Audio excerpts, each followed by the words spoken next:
धीरे धीरे करके सब कुछ अडानी का होता जा रहा है। एयरपोर्ट से लेकर ट्रेन के टिकट तक अडानी के हो चुके हैं। देश में नए भारत के निर्माण में सीमेंट का तो इस्तेमाल होना ही था, लिहाजा अब अडानी सीमेंट के व्यापार में भी कूद पड़े हैं। और अडानी ऐसे नहीं कूदे हैं कि सिर्फ एक आध फैक्ट्री पर उनका कब्जा हो, पूरे सीमेंट इंडस्ट्री के व्यापार पर ही अब उनका कब्जा होने जा रहा है। अप्रैल 2023 में श्री सीमेंट ने सांघी इंडस्ट्रीज को खरीदने की योजना बनाई। जून 2023 में श्री सीमेंट पर आईटी विभाग का छापा पड़ा। जुलाई 2023 में श्री सीमेंट अधिग्रहण की दौड़ से हट गया। सांघी सीमेंट को खरीदने वाला था श्री सीमेंट, उस दौड़ से बाहर हो गया। अगस्त 3 तारीख को 2023 में अडानी की अंबुजा सीमेंट ने सांघी इंडस्ट्रीज को टेक ओवर करने की हामी भर दी और ये सौदा तय हो गया।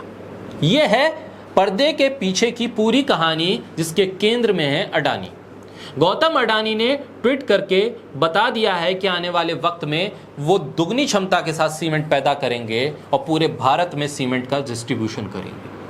सरकारी हो या प्राइवेट, हर ठेके में जो सीमेंट लगेगा वो अडानी का ही लगेगा। अब उससे मजबूत इमारत खड़ी हो या ना हो, मजबूत सड़कें बने या ना बने, अडानी जरूर मजबूत होते चले जाएंगे। बोलता हिंदुस्तान पर मैं हूं आपके साथ बिरसा शाकिर। गौतम अडानी के ट्वीट करके बता दिया कि 2028 तक हमारी सीमेंट क्षमता दुगनी हो जाएगी। साथ ही अडानी सांघी सीमेंट को जोड़ने की घोषणा करते खुशी का इजहार करते हुए भी नजर आए।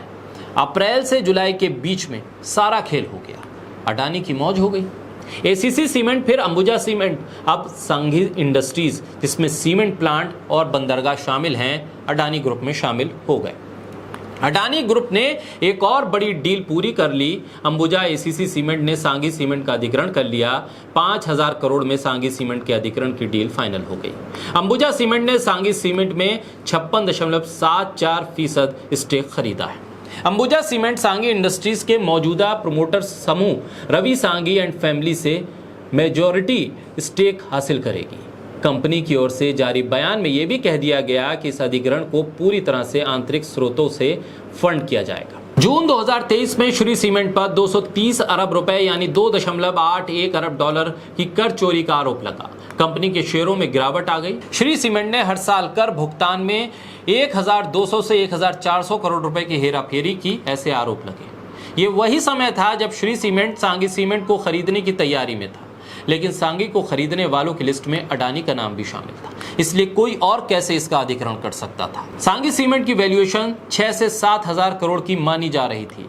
फिर श्री सीमेंट पर इनकम टैक्स के छापे पड़ना शुरू हो गए और ऐसे में श्री सीमेंट ने सांघी सीमेंट के अधिग्रहण के फैसले से अपने कदमों को वापस ले लिया और अडानी आगे आ गए।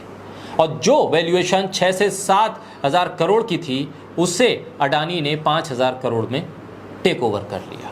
श्री सीमेंट अहमदाबाद में सांघी सीमेंट में 72% हिस्सेदारी खरीदने की योजना से बाहर हो जाती है। सांघी इंडस्ट्रीज लिमिटेड गुजरात के अहमदाबाद में हेडक्वार्टर वाला समूह है। इसके प्रमुख सब्सिडरी में Sanghi cements limited, Sanghi threads limited और सांघी फिलामेंट्स प्राइवेट लिमिटेड शामिल है। सांघी इंडस्ट्रीज लिमिटेड की पहचान पश्चिम भारत की सबसे बड़ी सीमेंट कंपनियों के तौर पर है। कंपनी सीमेंट बनाती है और बेचती है।